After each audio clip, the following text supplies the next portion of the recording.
Good morning. I am here on my last day before a week vacation, and I'm going to be now starting on the refining detail of the Kaibab squirrel. I don't have every form perfect at this point because I kind of rushed it through to get the main points of what I was trying to show put together. Meanwhile, I pinned this tail temporarily. I have a piece of armature here so that I can take it off if I want to. I will do that to show you so I can work on it. I put a little handle on my pin so it's easier to do. Let's show the close-up of that. So you can see I put a little pin and it goes through, and so I can then put it on or take it off without messing up my detail as I go to finish. Because as you can see, this side isn't even started. So oh, good morning, Frank and Jackie. Thanks for being here. I really appreciate it so much. Let me just say hi the other way because I'm very grateful. Today is my 70th. Oh my gosh, right? So this is a special day for me, and I'm sad to be off for the whole week to come. But I guess I'm telling you all that, my age, because I want everybody to know this is something you can start no matter how old you are. You don't have to think, oh, I can't have a career as a sculptor. I'm getting up there in age, nobody's going to take me seriously, or there's too much to learn, or it's too hard, or all the things you can say. But honestly, this is a great hobby, especially if you're retired, because it's rewarding when you get done a project, or even the process of it. It can be really fun to do. So that's the point of it all. It's just, hopefully, I thank you, Frank. And I didn't really say that for that reason, but I do appreciate it, and it's just to say, whether I'm Grandma Moses or what, restarting my sculpture career, I don't know. It's something everybody could do and enjoy themselves. And one of the things I do now at this stage, thank you so much. At this stage, now I'm going to, remember I've told you in previous sculptures how I like to use this. Let me close up now for this riffler tool. And you can get cheap ones of these, or you can get very expensive ones. Because they're jewelry tools, you can get the cheap ones and they'll work for sculpture just fine. But they have little cuts in the tool part here. So you can basically go through your entire surface. And what you're doing is by smoothing it like this, and I don't recommend the brush at this time, at this stage, as much as I recommend something like this, because now you can kind of see the forms in relationship to each other. You could do that with your finger if you want. And then the smaller riffler, not this one, but this one. I'm not sure if Guess Wine was the company I bought this from years ago, has this anymore. And you can kind of see if I hold it real still. There's little micro cuts all through that. It's almost like a rasp.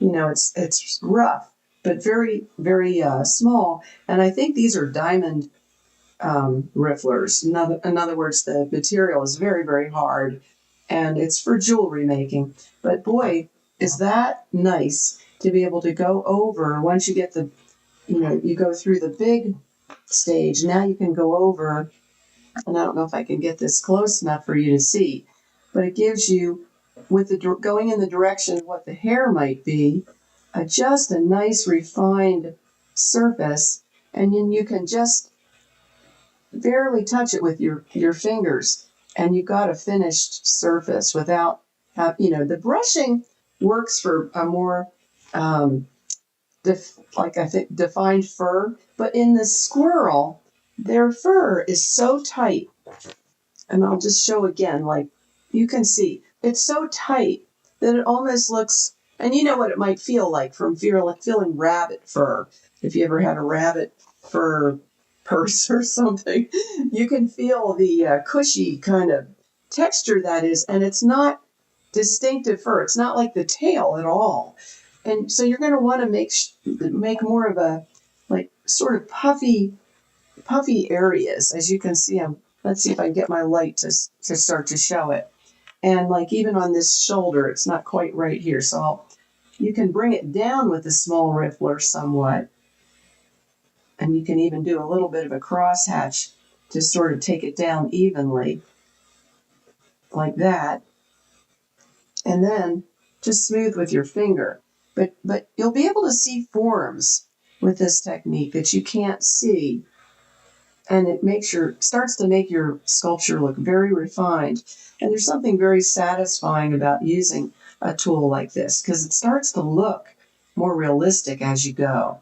So that's, I think, why it feels so good to do this.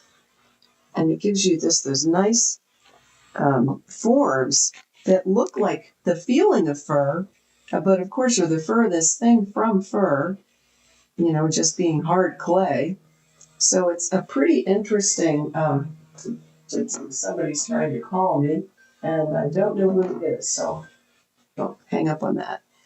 But anyway, what I like to do, and I would like to recommend everyone to try this when they work on clay, is when you're at this stage particularly, get some headphones and put on some music, or what I like to do is I love meditation music, or what they call ASMR, where it's just these sounds that make you kind of feel very calm.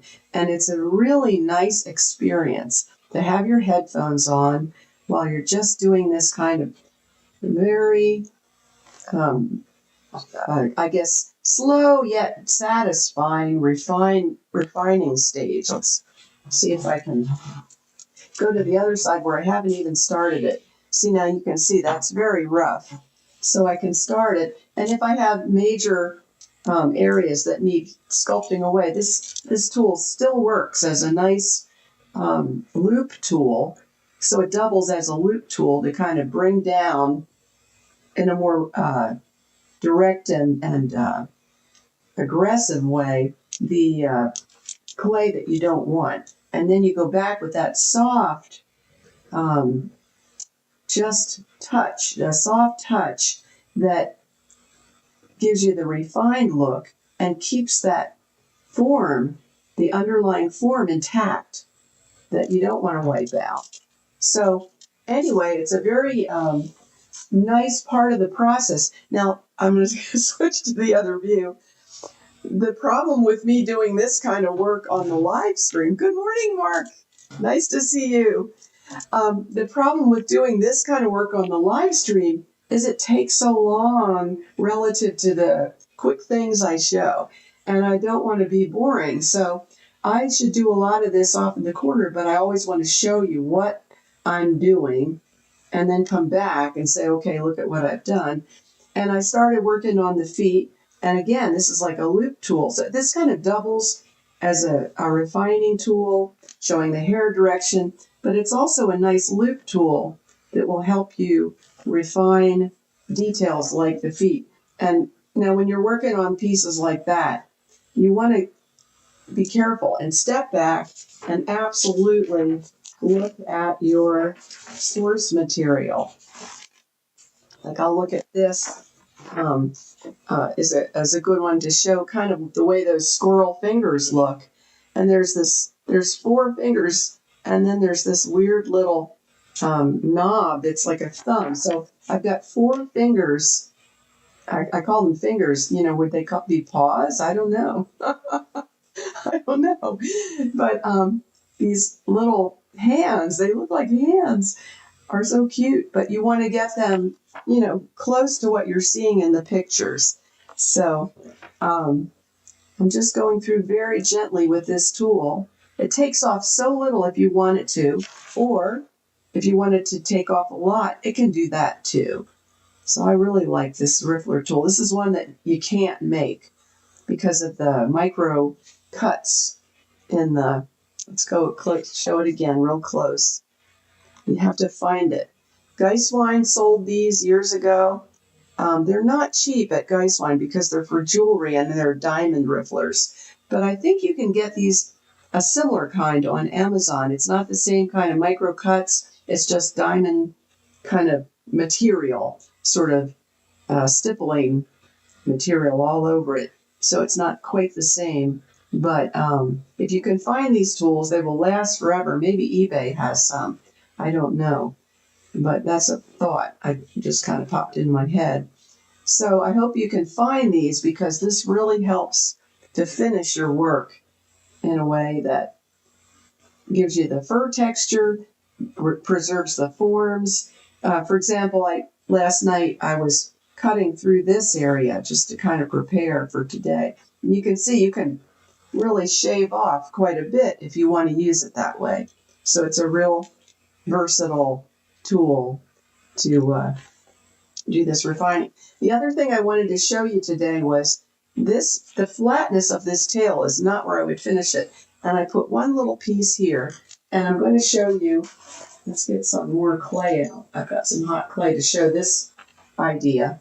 What I wanted to do was show how I might simulate the fluffiness. You know, that's crazy. Try to do that in clay, right? But what you can do is, let me show some other pictures. Just simulate the idea of fur coming outward, because you don't want it to just be tight to the tail. It's not that way. So how would you do that? Let me see if I can find another good picture in my set here to illustrate that. Well, I knew I had one somewhere. Oh, yes. Okay. So as you can see, we're not just coming over. This is coming toward us, these pieces of fur. So how do you simulate that? Well, my idea is, and you can't really see it, but it's not just stuck on there. I have pieces, and you might want to layer them. You might want to plan it a little better than I have. But this is hot right now. That's why I'm touching it like that. But you might want to kind of blunt that edge and then just lay these in and over, but not flatten that down. Have it come up. You still have to try to get, in my mind, you have to get this out of a mold. But you see how you can do that. See how that you can make pieces come up. And that doesn't look quite right now, but you're seeing the general idea and technique for that would be to kind of, see what I mean? And you're able to put clay under that part that comes up like that. I'm going to get my finger out of the way, you could see it better. And then once these are overlapped a certain way and you've designed it so that you're showing the direction of the hair the way it looks here, and I don't want to see sharp edges there because I don't really think that would translate or mold right. So I'm just going to, a little bit of a fish scale idea here for starters. But then after you have that in place, let me show, after you have that in place and you've corrected your shapes and your direction, then you can go back in and make the cuts that you need. And then you could use your paintbrush, as I've shown you in the previous videos. And now you could have the tail appear to come, you can look at it one way flat, but if you're looking at it here, there you go. Now you're seeing the tail, and when this is finished, that's what it should look like. So you're seeing the tail more fluffy looking. The illusion of fluffiness is what we're trying to, what I'm trying to say, what we're trying to achieve. The illusion of fluffiness. All right. So I would go through and refine that and then brush it. But when I brush it, I'll be very careful not to flatten it down. And at the same time, and here's another tool that I might use to this little tool here, to just make sure that I don't have a gap so that it's connecting to the piece, to the clay in front of it, not like it's just laying on there. And I would go through and, you see what I mean? I would build that. That would take a little bit of time, but so worth it, because now you've got, instead of this, just flat tail, which it doesn't look like that. Now you've got those, see how those pieces come out? Now you can start to see it. You want to create that illusion. And if that's tapering down, flowing outward and then tapering down, that'll look really good. I think. I hope. So anyway, that's all the time I have today. All this is going to be torn down this afternoon. So I won't have anywhere to work until the following weekend. Or following week. So this whole next week I'm off.